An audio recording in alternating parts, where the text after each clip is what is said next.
If neither girls nor guys ever settle, the vast majority of men and women are going to be single for the rest of their life. So I get videos like this sent to me constantly of men complaining that women only want the top 10 to 20% of men and that they need to settle. And there's two problems with this. The first is that they talk about women as if they are a hive mind. Like there's only one specific type of man that falls into this group, which is... You want the 6 foot, 6 figure, 6 pack. But the problem is that vision, that idea of the top percentage of men being this one thing is a description of men from other men. Now, are there women who that describes? Sure, because say it with me, women are not a monolith. And before you can say you don't ask a fish how to catch fish, you ask a fisherman. Women aren't fish either.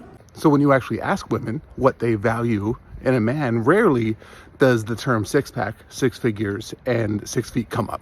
But look, I don't talk about my single days very often, but I've never had anything resembling a 2-pack, let alone a 6-pack.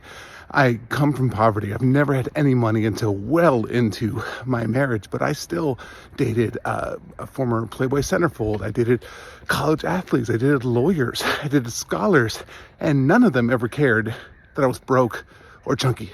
And if you were to listen to these dating coaches online, you would think that the only way that a guy like me would have ever had a chance with women like this would be if I were to gaslight them and manipulate them into thinking that I was of more value than I actually was, because it's much easier to blame women and say they only want men with perfect bodies and that they're shallow instead of working on the things that they say that they want. So it's not that women need to lower their standards, it's that you actually need to listen to them instead of guys like Andrew Tate. I mean, Andrew Tate isn't exactly your average man. If we were putting him in a hierarchy, he's top 10%. To understand what that top 10 to 20% of men look like.